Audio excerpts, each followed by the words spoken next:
90 to 150 days. And I don't want to explain much on that. What we consider is that key consideration is we focus on food and feed safety assessment and environmental risk assessment.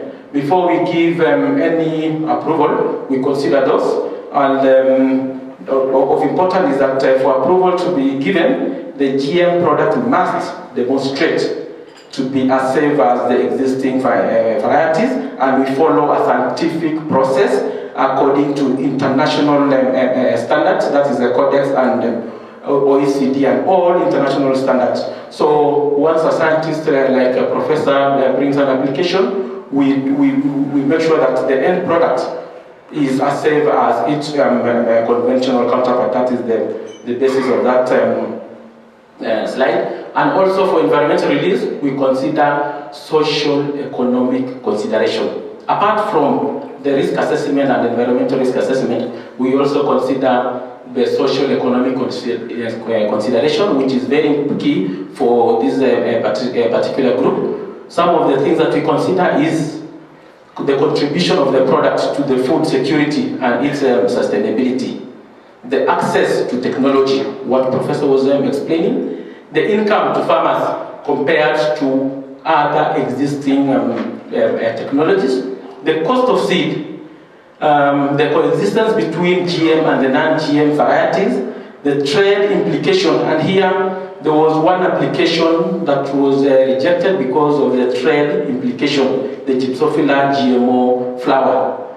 The scientific considerations were all safety part was safe, but the authority rejected it because of the social economic consideration. Then also the freedom of choice. We have a labeling regulation that really Professor explained that we give people choice to choose using that labeling regulation, and also the biosafety and stewardship programs and the farmers training, where the applicant and the 8 relevant regulatory agencies make sure that after environmental release, stewardship program is done and training to farmers is done. We also do public awareness, and part of the public awareness is that we must publish in a Gazette notice and at least 2 newspapers of widely circulation, and also we do publication in our website whenever we want to have environmental release of scientists or GMO projects. Then also we receive we also have public forums where we call the whole public to come to a certain place and give their comments, and these comments are received in written memorandums and within 30 days. The decision making is based on the safety assessment report, the social economic impact assessment report from the social economists, and also the comments from experts and regulatory agencies, the 8 of them, and also the submission from members of public. That is the process of environmental release. So we don't make decision alone, we make decision using those, considering those factors, and the decision can either be approved with conditions or rejected with some reasons. For the 3 applications that we have done for environmental release, it has been approved with conditions. The 4th one, the Gypsophila flower, was rejected also with some reasons, and mainly it was because of social economic consideration. This summary of the decisions that we have made so far as the authority. The contained use experiments going on are 40, so total is 40. The contained use projects under confined field trials. The first one, there are projects mainly in the lab, the 40. The second column, that is the confined field trials. There are 15, and they are all. Most of them they are already complete, and others they are in different stages. There are 15. The import and transit decisions that were made before the ban. The ban was in 2012, so we had made 28, and we had rejected 2, and in total there are 30. So that is before the ban. And environmental release decisions that we have made, there are 3. We rejected 1, and in total there are 4. That shows where the confined field trials are located in our country, all over the place. Then this one I will not go through this because Dr. had given us the status of PT cotton. It was commercialized in 2020. The PT maize is awaiting a variety release by KEFIS, and also the virus-resistant cassava is a national performance trial. What we do after the commercialization, there is a post-commercialization activities, and any Kenyan can do an appeal. If you are not happy with the decision of NBA, there is an appeal process.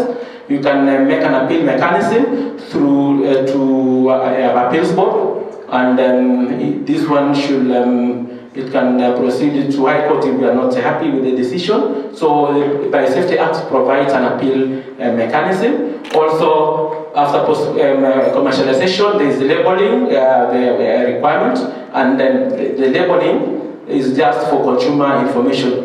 That is for traceability, and it is not for, if it is labeled GMO, anything that has been approved by NBA, it has undergone through thorough, rigorous scientific process. So labeling is just for decision making by the consumer. And we also do post-market monitoring to look at several factors. And this one is done for the first 10 years, then another 10 years. So, and it is done by NBA and other regulatory agencies. And we look at these parameters: environmental health, human health, and animal. And we also do market surveillance, and that's why we are in border entry points in Busia, Namanga, Mombasa, and also we work with other relevant regulatory agencies.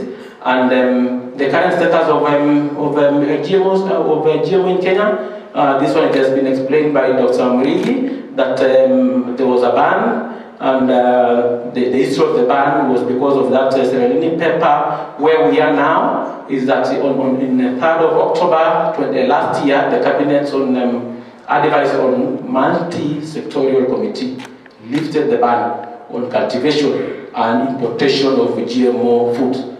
To be clear here is that the ban did not affect research materials. Between 2012 and last year, research projects were ongoing. It is very key for this group to know that. So the ban was only for importation and use of GMO in the market. So since then, the lifting of the ban meant that any person can import, cultivate any GM upon approval by NBA. So immediately after that lifting of the ban, we had 4 court cases that came up, and they are now active. And there was 4 petitions challenging the ban, and 2 cases are in Nyaruru, and another one we are also taken to East African Court. We have a court case going on in Arusha, and the implementation of the cabinet decision was set aside because of these court cases. These are the means. I will not discuss that, and that marks the end of my presentation.